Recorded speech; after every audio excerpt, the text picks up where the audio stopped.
And to Outkick the Show, I am your fearless leader, Clay Travis. I hope all of you are having fantastic Mondays wherever you may be across this great country, across this great land. We have got a lot to dive into, but we begin with Kevin Durant returning to the game for the Warriors tonight in Game 5. We'll then jump right into the Blues choking. How about dodgeball is, according to a study, quote, a dehumanizing tool of oppression. Tom Cruise versus Justin Bieber in an MMA fight, who would win? And Big Papi, David Ortiz, shot down in the DR. I appreciate all of you for coming to hang out. Let's dive right into it. I believe we have some new setup here where, and I'm not sure exactly how it works, but I believe I can take phone calls on Periscope live during the show now. Now, I'm not sure how this works. Do any of you see your screen looking different on Periscope? It's not on the Facebook page yet. This is a new wrinkle that Periscope has put into play. So I'm not sure exactly how this works. It might be that you have to follow me or I have to follow you on Twitter. So if somebody comes in here, I'm not sure how it works, but I am told that it is now possible for me to take live phone calls on my Periscope stream.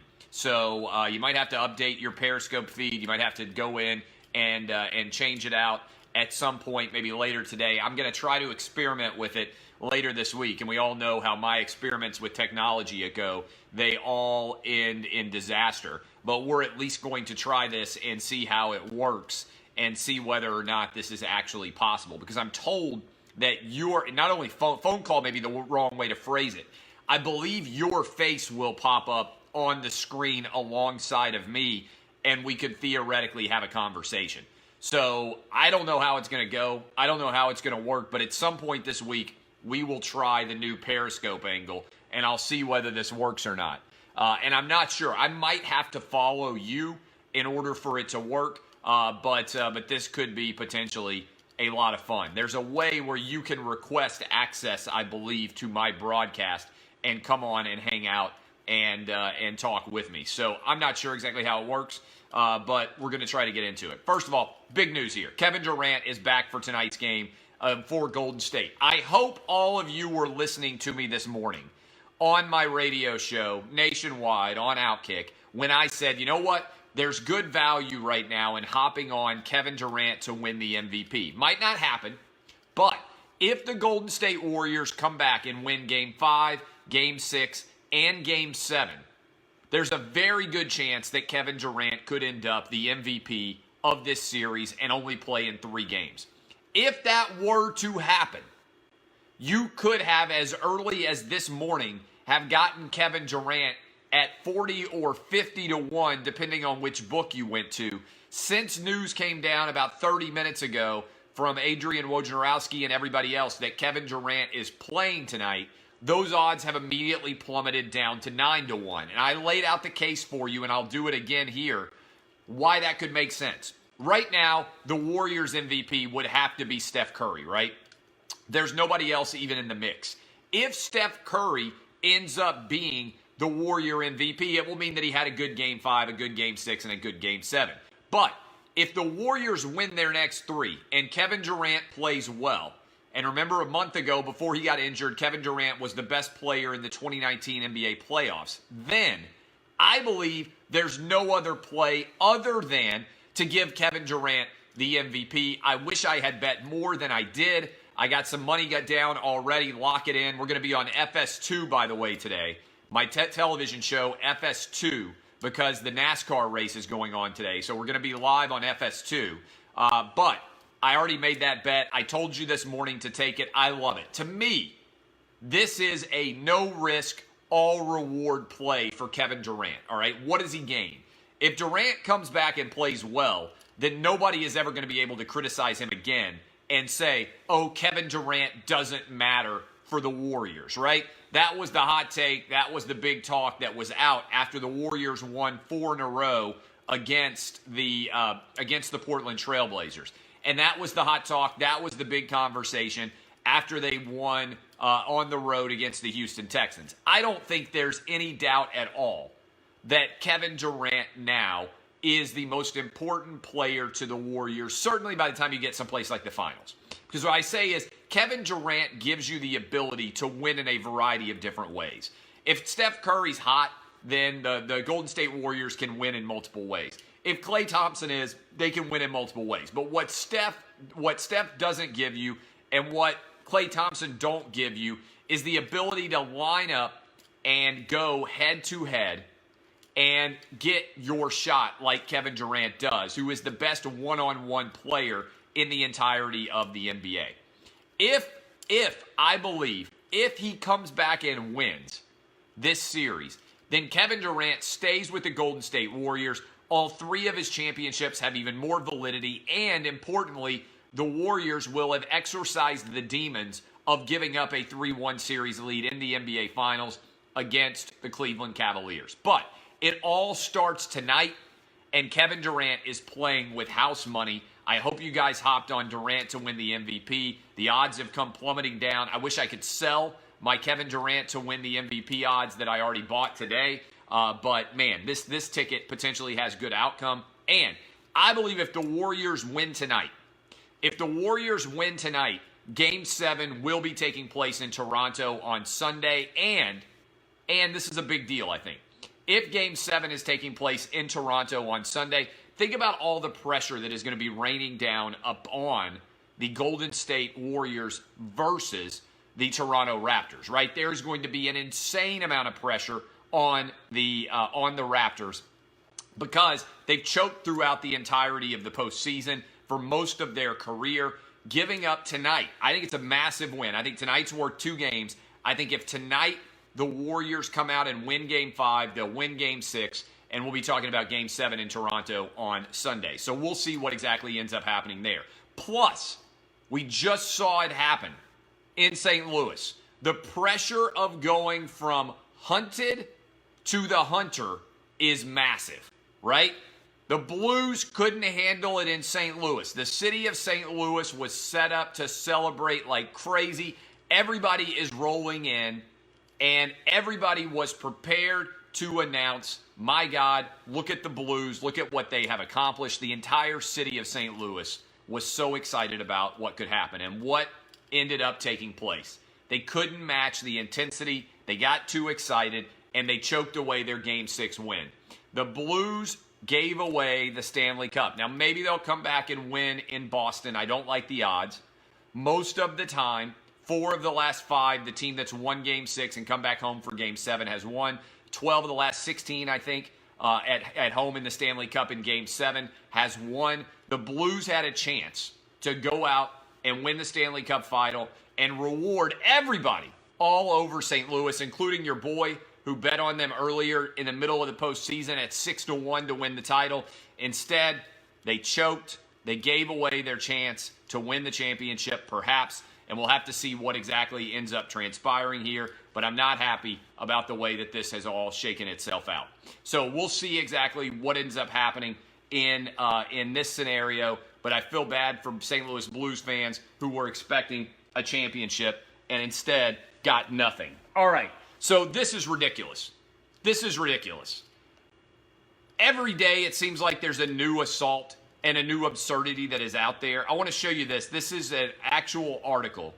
Dodgeball. How many of you played dodgeball at some point in time while you were in elementary school, while you were in middle school, or while you were in high school? If you have ever played dodgeball, hop in, let me know. I love dodgeball. Love everything about it. You can have a big arm. I played dodgeball recently with my kids. We had an incredible time playing it. I think dodgeball is one of, honestly, the fairest games that is out there for kids to play. Because you don't have to be big. You don't have to be strong. You don't have to be tough. In fact, if you're just quick or you just have great catching ability, to me, dodgeball is a very good equalizer. Your boy here that you're looking at right now, phenomenal catcher. All right? I have, don't want to brag, but some of the greatest hands that have ever existed in the history of dodgeball. I can catch better than 95% of humans that have ever existed and walked this planet. I have got great mitts, right?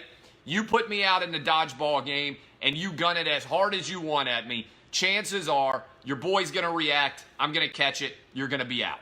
I wish that I had simultaneously a 5-star arm. Don't have a 5-star arm, got a 5-star catching ability. Gritty, slow, can get open. I would be a great possession receiver in the NFL or in college football or in high school. Loved, absolutely loved every minute of my dodgeball experience. According to Canadian professors, dodgeball, quote, should be dropped from gym class because it's a, quote, dehumanizing tool of oppression.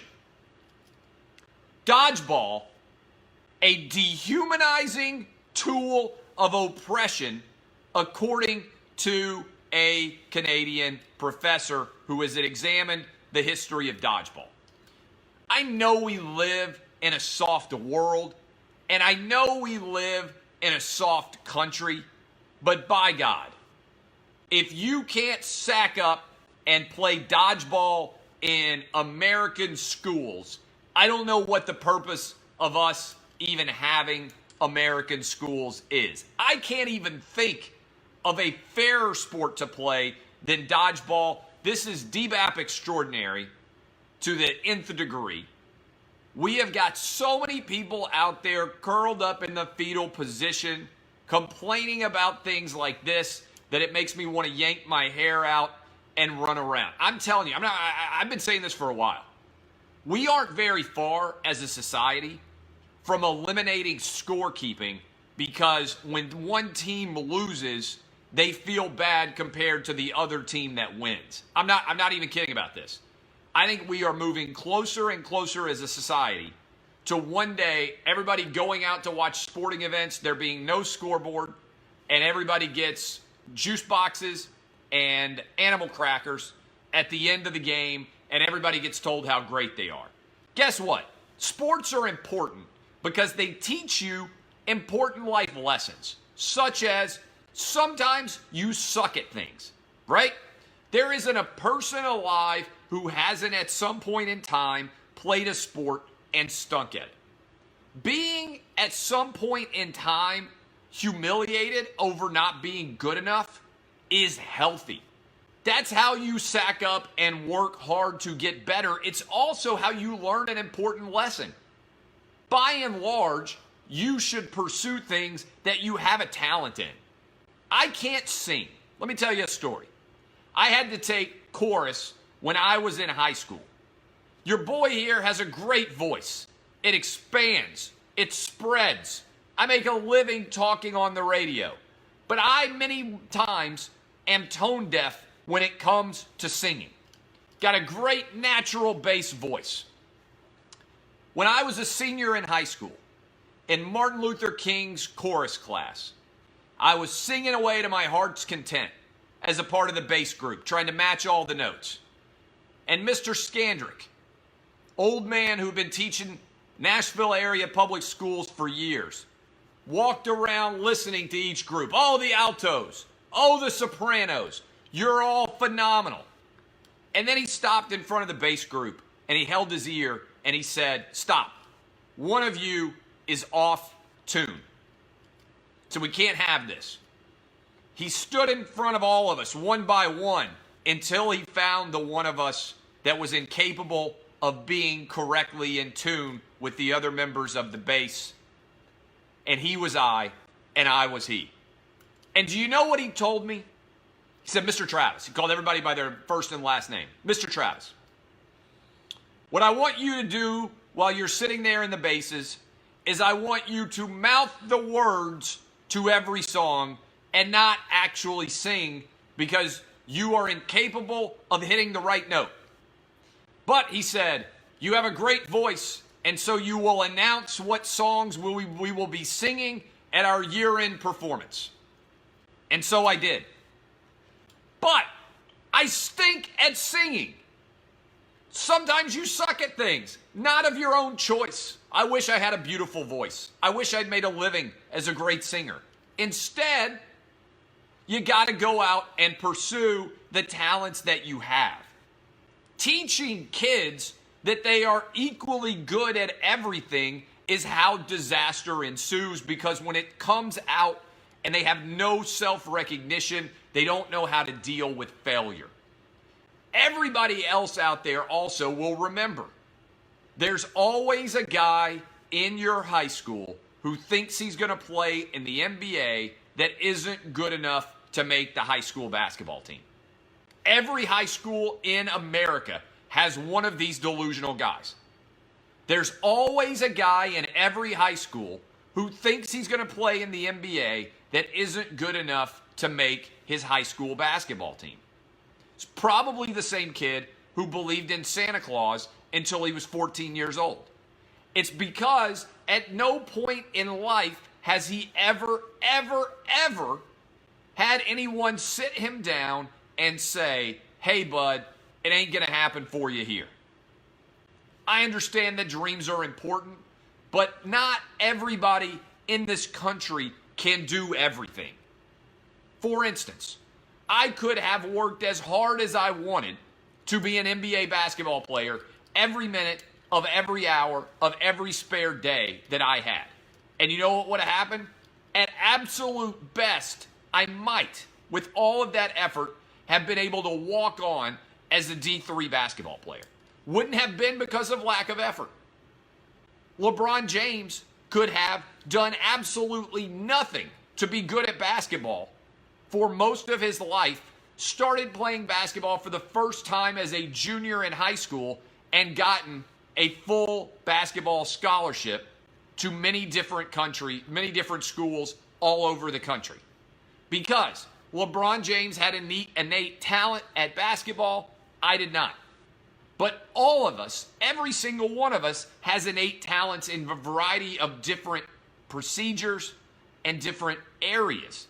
And what you need to do is experience as much as you can so you can uncover where your talents actually lie.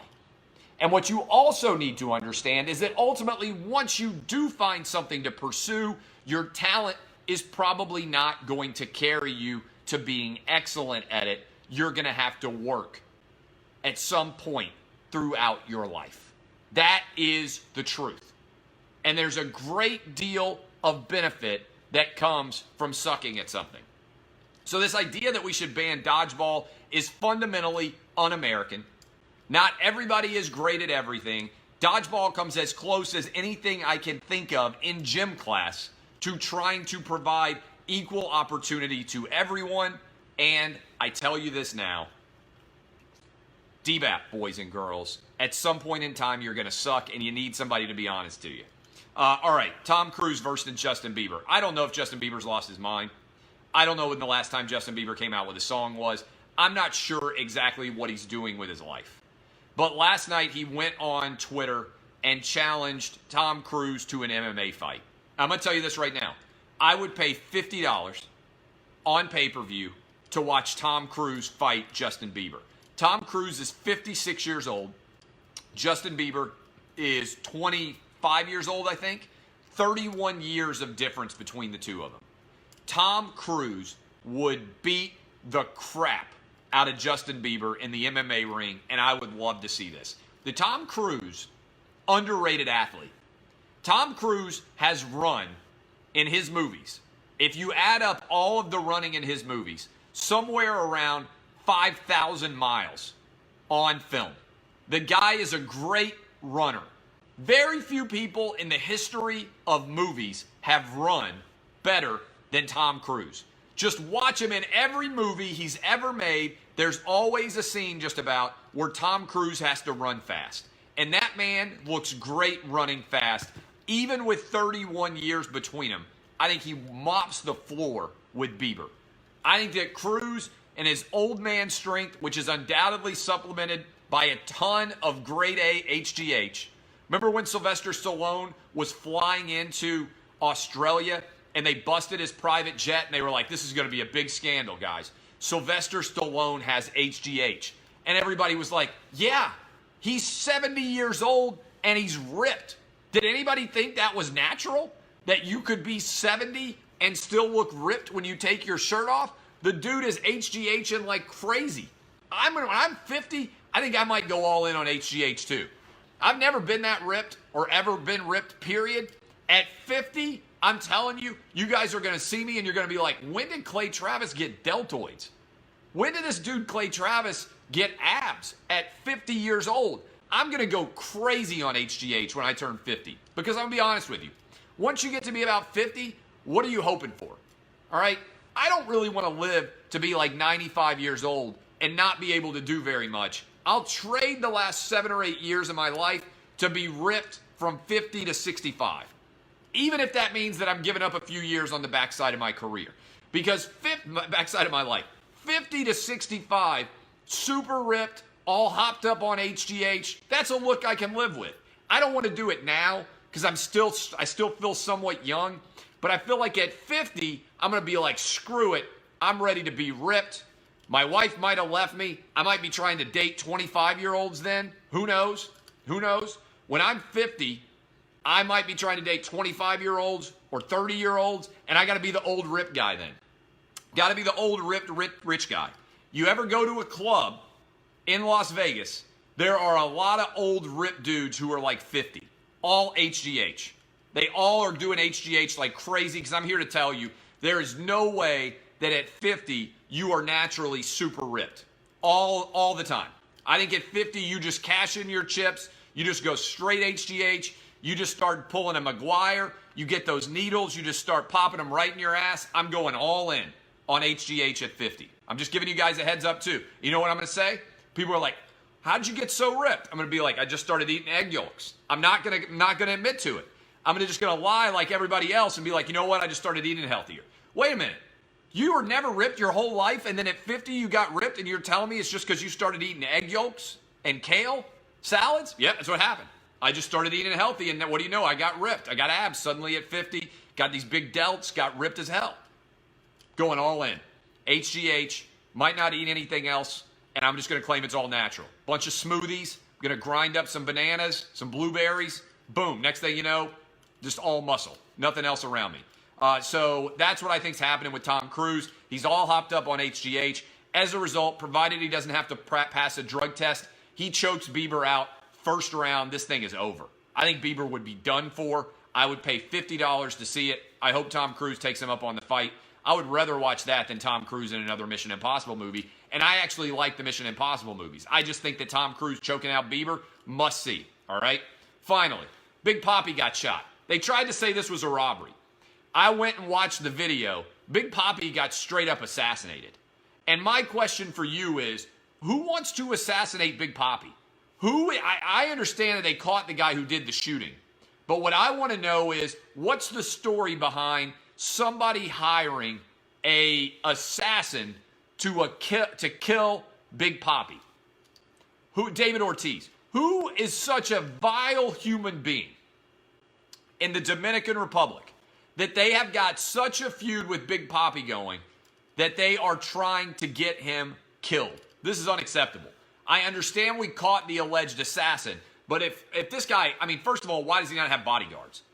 Why does he not have bodyguards in the DR everywhere? But this is crazy. If you watch the video, he's sitting there just at a table, and somebody walked up behind him and shot him right in the back. He's insanely lucky and fortunate to be alive, but this is crazy that this was ever allowed to happen. And I would think of the entire Dominican Republic, is there anybody more beloved than David Ortiz? This is crazy to me, and I just want to know the story behind what happened and why somebody tried to assassinate him. Somebody says a drug deal gone wrong. If you watch the video, it's not a drug deal gone wrong. He's not even facing the guy who walks up and shoots him. It's a stone cold assassination. Unbelievable.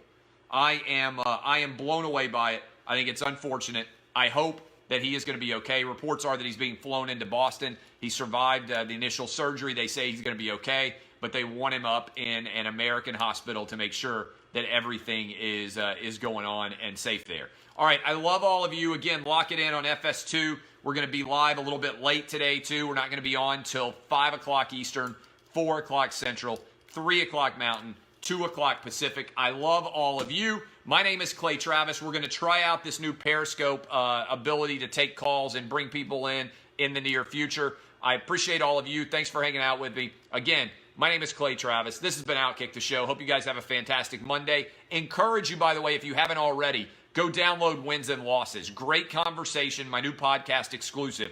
Great conversation with Jason Whitlock and a great conversation in episode 2 with Shannon Terry. SEC Commissioner Greg Sankey is joining me this week. The only place you can hear it is on podcast. Search out my name. You'll see it. Long-form interviews. If you're driving around on a long trip in your car, it's summer breaks, perfect time to be able to listen to those. A lot of good feedback, and I look forward to you guys being able to check them out, and I look forward to a lot of the interviews still to come. Love all of you. My name is Clay Travis. This has been Outkick the Show. DBAP, unless you need to SBAP. Kisses.